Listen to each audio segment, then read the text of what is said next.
J'accueille maintenant dans ce studio un homme qui a réalisé le rêve de bon nombre d'enfants. Construire des fusées, étudier les étoiles, œuvrer à la conquête spatiale. Il s'agit du président du CNES qui chaque matin cet été nous livre son savoir dans sa chronique L'espace en tête. Bonjour Jean-Yves Le Gall. Bonjour. Ce matin on s'intéresse avec vous à un rôle largement méconnu des agences spatiales. Aider gratuitement les pays touchés par des catastrophes naturelles ou humaines.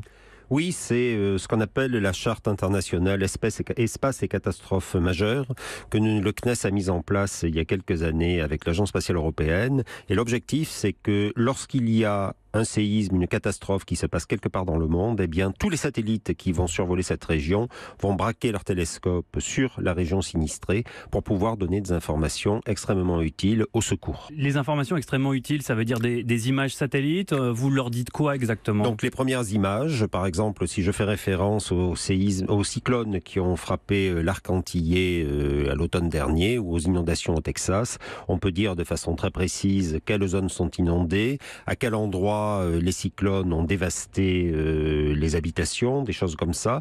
Comment on peut aller sur les lieux impactés, si les routes sont disponibles ou pas. Et donc c'est très très précieux parce que ce sont des images qui sont prises par les satellites dans des endroits où du fait de la catastrophe on ne peut plus aller et des images qui sont données en quasi temps réel. Combien de fois cette charte donc a été déclenchée depuis sa mise en application ? Depuis sa mise en application en 2000, la charte a été déclenchée au moment où je vous parle plus de 570 fois et elle a permis de sauver un très grand nombre de vies parce que justement permettre aux secours d'accéder sur les zones impactées, c'est très très important. Alors pour l'instant on a parlé de catastrophes naturelles. Les catastrophes humaines, on pense à des crashs d'avions par exemple.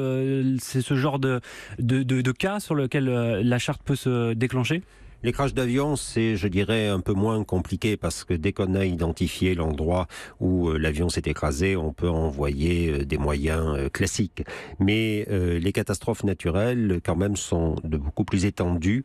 Et puis, en général, lorsqu'il y a une catastrophe naturelle, il n'y a plus de moyens d'accès. Et donc là, le satellite est irremplaçable. Mais par exemple, sur la disparition du vol de la Malaysian Airlines, est-ce que vos satellites ou les satellites des plusieurs agences spatiales ont été mobilisés pour trouver des traces de carburant, de débris flottant dans l'océan Indien? Les satellites ont été mobilisés, mais on s'est rendu compte que finalement on a vu beaucoup de choses, mais c'est très difficile de faire la part entre les débris qui flottent à la surface des océans parce qu'il y a des morceaux de bois, parce qu'il y a des conteneurs qui tombent des navires, des choses comme ça, et puis des éléments qui auraient pu appartenir au vol MH370.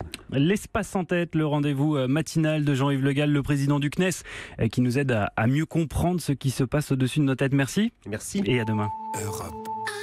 Europe 1.